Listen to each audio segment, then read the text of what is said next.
Assalamualaikum warahmatullahi wabarakatuh. Alhamdulillahirabbil alamin wassalatu wassalamu ala asrafil anbiya'i wal mursalin sayyidina wa maulana Muhammadin wa ala alihi wa sahbihi ajma'in. Qala rabbi shrah li sadri wa yassir li amri wahlul 'uqdatam min lisani yafqahu qawli. Subhanaka la ilma lana illa ma 'allamtana innaka antal alimul hakim. Wa tub alaina innaka antat tawwabur rahim. Alhamdulillah kita bertemu lagi dalam acara yang sama, yaitu kita akan membahas tentang buku karangan Ustadz Fauzi Palestine yang ada di Play Store. Kalau misalkan kesulitan di Play Store, ada di APK.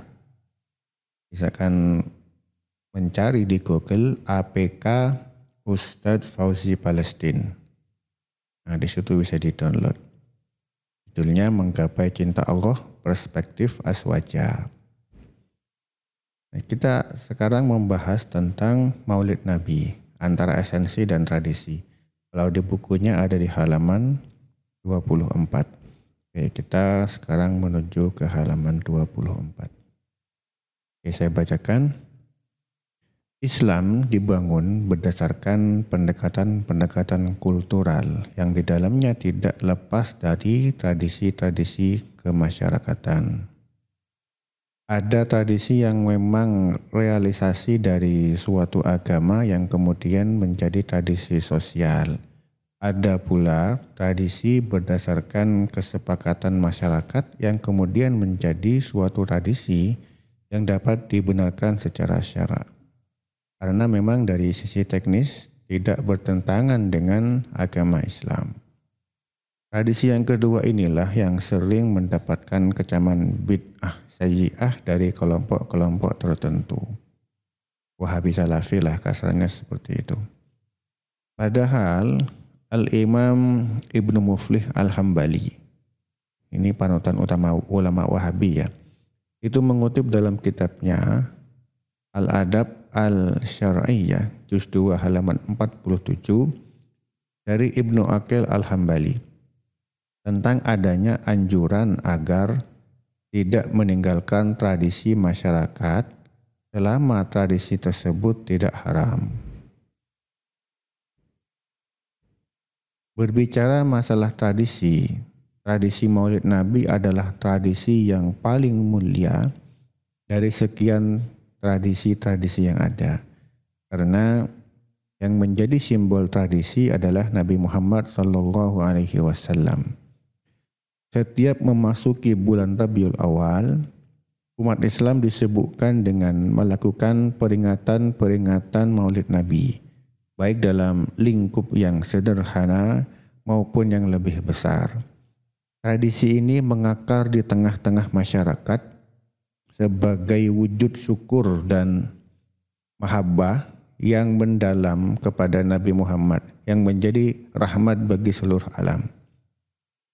Bagaimana Allah mengatakan, katakanlah dengan karunia Allah dan rahmatnya, hendaknya dengan itu mereka bergembira. Karunia Allah dan rahmatnya itu lebih baik dari apa yang mereka kumpulkan. Itu dari Al-Quran surat Yunus ayat 58. Profesor Dr. Sayyid Muhammad bin Alwi Al-Maliki menjadikan ayat di atas sebagai salah satu hujah akan legalitas tradisi Maulid Nabi yang menjadi tradisi mayoritas umat Islam. Menurut Ibnu Abbas, yang dimaksud fadl adalah ilmu. Sedangkan rahmah yang dimaksud adalah Nabi Muhammad SAW. Jika dilihat lebih lanjut pada literatur tafsir seperti tafsir Ibnu Katsir, At-Tabari, Al-Mawardi dan lain-lain, keberadaan ayat di atas sangatlah tepat untuk dijadikan pijakan dalam tradisi Maulid Nabi. Dengan demikian, kita diperintahkan oleh Allah agar turut berbahagia atas terlahirnya sosok Nabi yang membawa rahmah bagi seluruh alam. Sebagaimana Allah jelaskan, tiadalah kami mengutus kamu malaikat untuk menjadi rahmat bagi semesta alam. Al-Anbiya 107.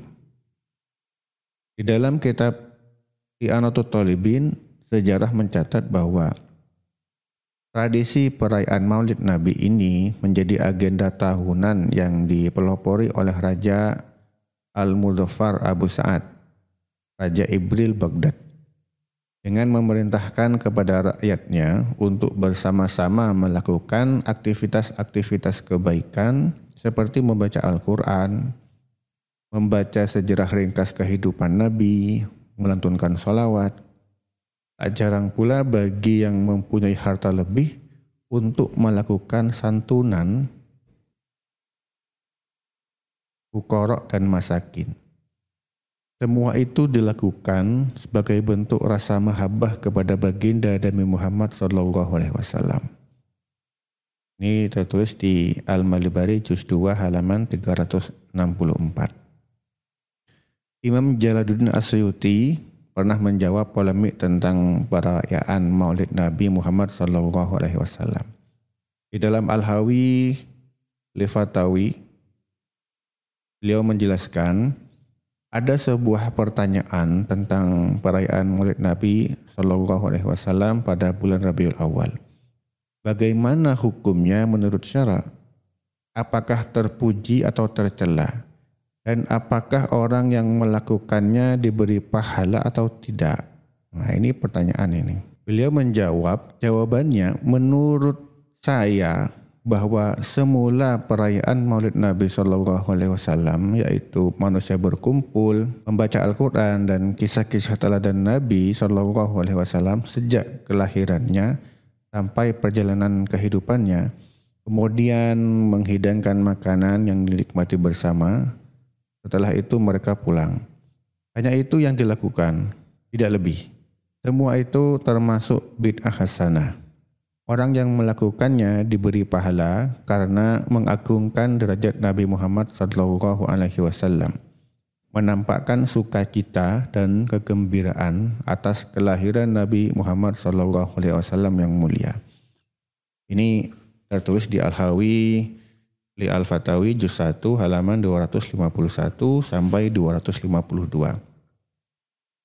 Abu Syamah, guru Imam An-Nawawi, juga mengatakan sebaik-baik bid'ah yang terjadi di zaman kami adalah segala yang dikerjakan setiap tahun bertepatan dengan hari kelahiran Nabi Muhammad SAW, baik berupa sedekah dan kebaikan-kebaikan lainnya, menampakkan kebahagiaan dan hiasan. Sungguh yang demikian itu bila di dalamnya termuat berbuat kebaikan pada orang-orang fakir, berarti menampakkan perasaan sukacita, mengagungkan serta wujud rasa syukur pada Allah atas anugerah berupa zahirnya Nabi Muhammad SAW yang telah Ia utus sebagai rahmat bagi semesta alam. Ini tertulis di As-Sairah Al-Halabiyah halaman 83 sampai 84. Ibnu Taimiyah juga berpendapat, menurut beliau mengagungkan Maulid Nabi sebagai tradisi tidak jarang dilakukan oleh sebagian orang, dan ia memperoleh pahala yang sangat besar karena tujuannya yang baik serta sikapnya yang mengagungkan terhadap Rasulullah, sebagaimana aku jelaskan sebelumnya. Ini tertulis di Iqtida As-Siratal Mustaqim halaman 297. Ayat di atas dan pandangan para ulama mengenai esensi dan tradisi Maulid Nabi tidak bisa kita pungkiri akan legalitas keberadaannya, karena di dalamnya terdapat aktivitas-aktivitas kebaikan. Bagaimana dewasa ini, perayaan Maulid Nabi semakin mengalami kemasan yang modern sesuai dengan perkembangan zaman. Hal itu diperbolehkan selama dalam tataran praktek tidak bertentangan dengan tataran agama Islam. Dan patut disyukuri kesadaran masyarakat Indonesia untuk merayakan Maulid Nabi mulai perkotaan hingga pedesaan sesuai kemampuannya yang mereka miliki menjadi bagian rutinitas yang sangat mengakar baik dalam lingkup lembaga maupun keluarga. Tentu yang diharapkan adalah ridho Allah dan limpahan syafaat dari Nabi Muhammad SAW. Jadi tidak berlebihan jika Profesor Dr. Sayyid Muhammad bin Ali Al-Maliki berpendapat bahwa hari kelahiran Nabi lebih agung daripada Idul Fitri dan Idul Adha, meskipun kita tidak menamainya Id. Alasannya adalah karena beliaulah yang membawa Id dan berbagai kegembiraan yang ada di dalamnya. Dan karena beliau pula, kita memiliki hari-hari lain yang agung dalam Islam. Logikanya sederhana. Jika tidak ada beliau, maka tidak ada yang namanya bi'tsah. Bi'tsah itu dibangkitkannya beliau sebagai Rasul. Nuzul Quran, kemudian Isra Mi'raj, hijrah kemenangan dalam perang Badar, dan Fathu Makkah. Itu semua berhubungan dengan beliau yang merupakan dari kebaikan-kebaikan yang besar ya. Imam Al-Hafidh Al-Qastolani rahimahullah dalam kitabnya Al-Mawahibul Ladunniyah juz 1 halaman 148 berkata, maka Allah akan menurunkan rahmatnya kepada orang yang menjadikan hari kelahiran Nabi SAW sebagai hari besar. Pada prinsipnya, esensi dan tradisi Maulid Nabi yang dikemas secara syar'i baik untuk kita realisasikan dalam kehidupan kita sebagai wujud mahabbah kepada Nabi Muhammad SAW dan bentuk rasa syukur kita kepada Allah atas terutusnya Nabi Muhammad untuk kita semua. Bab berikutnya memuliakan bulan Rajab, insyaallah di pertemuan berikutnya. Wallahu a'lam bishawab. Al-Fatihah. A'udzu billahi minasyaitonir rajim. Bismillahirrahmanirrahim. Alhamdulillahi rabbil alamin. Arrahmanir rahim. Maliki yaumiddin. Iyyaka na'budu wa iyyaka nasta'in. Ihdinas siratal mustaqim.